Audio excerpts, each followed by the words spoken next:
Yo voy a hablarles de Cedillo, un periodo que duró de 1994 al 2000. Primero iniciaré hablando de las dos medidas que utilizó por parte para la fuga de capitales por parte de los extranjeros. Primero iniciamos con el programa de emergencia económica. La fuga de capitales por parte de inversionistas extranjeros inició en 1995, esto ya que al percatarse la inestabilidad del país, decidieron llevarse sus inversiones a otros lugares. Ante esto se creó el programa de emergencia económica, el cual tendrá tres objetivos fundamentales. Primero, reducir el déficit en la cuenta corriente a nivel sanamente financiable en corto plazo. El segundo es crear las condiciones para una pronta y sana recuperación de la actividad económica y el empleo. Pasamos con los préstamos, el cual ante la crisis tuvo que recurrir a un préstamo de Estados Unidos comprometiéndose a realizar más ajustes para lograr reducir el gasto público, poner el control del tipo de cambio y de la inflación y el freno al nivel de salarios.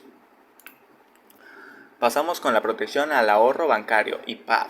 En 1998 se creó el Instituto de Protección al Ahorro Bancario para sustituir al Fondo Bancario. Estos recursos se destinaron a salvar a bancos de la quiebra. El Instituto para la Protección al Ahorro Bancario (IPAB) es la institución del gobierno federal encargada de administrar el seguro de depósitos bancarios en beneficio y protección de los ahorradores. Pasamos con la administración de fondos para el retiro. Esto hace que las aportaciones de los trabajadores se fueran a su cuenta de jubilación, por lo cual se puso en las manos de los banqueros el futuro de los trabajadores. Las administraciones de fondos para el retiro son instituciones financieras de México que administran las cuentas individuales de los trabajadores afiliados al Instituto Mexicano del Seguro Social y al Instituto de Seguridad y Servicios Sociales de los Trabajadores del Estado. Pasamos con el programa de Educación, Salud y Alimentación. El programa de Educación, Salud y Alimentación fue el producto del Pronasol, pues Cedillo decidió convertirlo en este programa también llamado Progresa. Esto sirvió para la dependencia de los sectores más pobres del campo con respecto al gobierno. El programa de Educación, Salud y Alimentación Progresa es un programa del Ejecutivo Federal inserto en el vertiente del desarrollo de capital humano que promueve en el marco de una política social integral acciones intersectoriales para la educación, la salud y la alimentación de aquellas familias que viven en pobreza. Movimiento social que sucedió en el gobierno de Cedillo. En 1996 se firmaron los acuerdos de San Andrés Larrazáinzar entre EZLN y el gobierno, con el cual los pueblos indígenas serían reconocidos con su propia cultura e instituciones, así como el derecho a la autodeterminación. Sin embargo, ante su incumplimiento en 1997, los miembros del gobierno zapatista se fueron a la Ciudad de México a denunciar este hecho. Con esto se creó el Congreso Nacional Indígena. Vicente Fox Quesada, 2000-2006. Vamos México.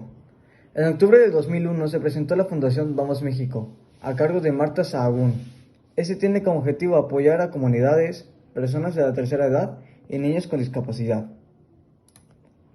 Economía durante su sexenio. Creó medidas económicas como la reducción de la inflación y la deuda externa, y el aumento de las reservas internacionales impulsaron el desarrollo del país.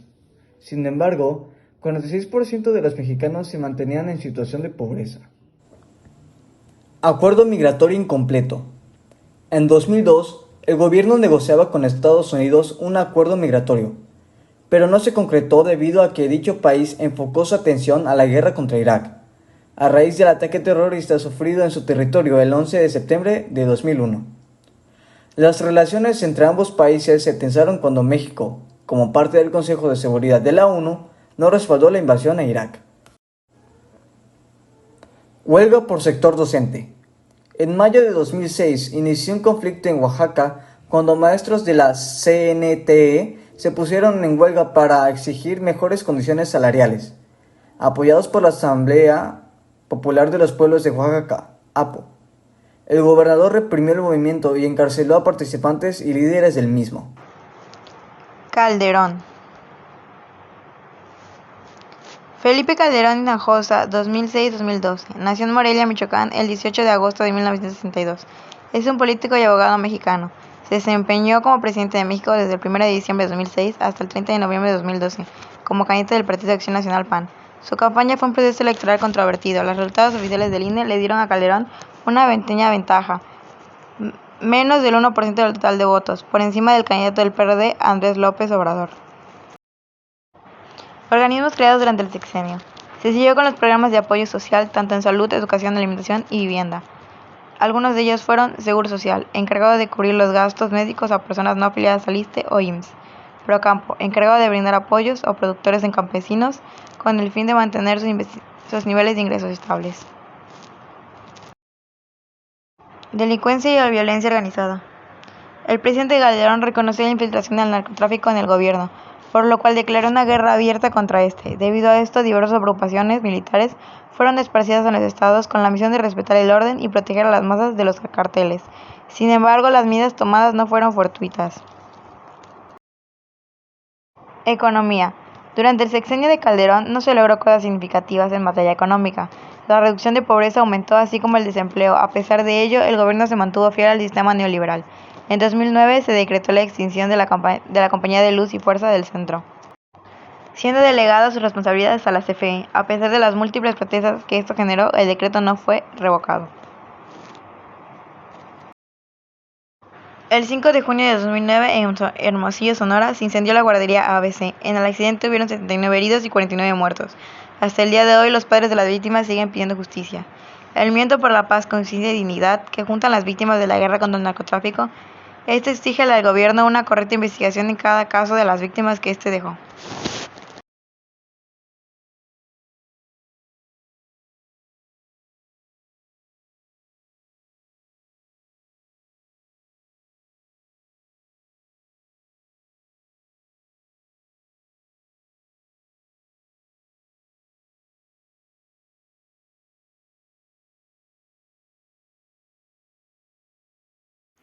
El mandato de Enrique Peña Nieto abarcó el sexenio de 2012 a 2018. Reformas estructurales. Reforma financiera. Los especialistas reiteran que, si bien se esperaba que con la consumación de las reformas se detonara un mayor crecimiento, la corrupción sigue afectando de manera negativa a la economía. Tenemos un país donde el tema de la corrupción impacta de manera negativa en la economía. Los desfalcos que hicieron los gobernadores de diferentes partidos nos afectaron, además del panorama internacional que se vivió, opinó Sánchez Tello. Reforma energética. La reforma energética era más que necesaria.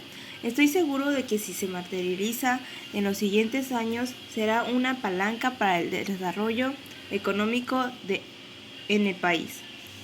Señaló asimismo el director de análisis de Actinver, asegura que esta reforma ya está dando resultados palpables a las empresas públicas que cotizan en la bolsa. No sería posible el desarrollo que han tenido en varias de ellas. Los proyectos en los que han estado inmiscuidas no se hubieran dado sin la reforma energética. Gasolinazo.